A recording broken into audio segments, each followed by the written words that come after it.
It's clear to me that the purpose of this meeting today is just to continue this committee's agenda of political theater, plain and simple.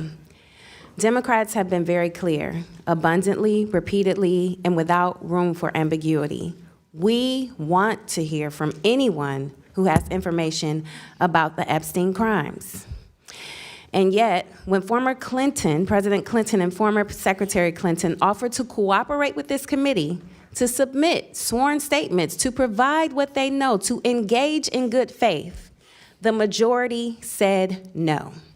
And that's what brings us to why we are really here today.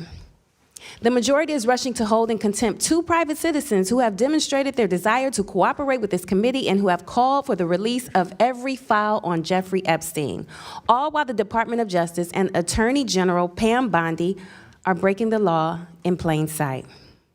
Here are the facts. The DOJ was required by statute to release the Epstein files by December 19th, 2025. The deadline has passed by more than a month. And what have we received? 1%. 1% is not compliance. 1% is not transparency. 1% is a cover-up.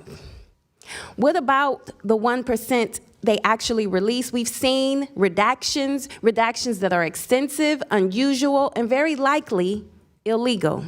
And what's more, the Epstein Files Release Act, passed by supermajorities in this Congress and signed into law by this president, required the DOJ to send a report to Congress by January 3rd, 2026. More than 2 weeks later, what have we received from the DOJ? Nothing. So, if my colleagues on the other side of the aisle were really serious about uncovering the truth and government and accountability, we would be demanding answers from the administration. We would be demanding answers from Attorney General Bondi. We would be demanding the release of the 99% of the Epstein files still sitting at the DOJ. So I have some very simple questions. Where is the subpoena for Attorney General Bondi? Where is the hearing on DOJ's failure to comply with the Epstein Files Transparency Act? Where is the accountability for the redactions page after page after page? This vote feels less like oversight and more like a distraction. A distraction from the DOJ's lawlessness, a distraction from a broken promise of transparency, a distraction from the embarrassment of a co-equal branch of government choosing complicity over accountability, and a distraction from survivors who deserve this truth. If this committee is serious, then we must hold the Department of Justice accountable.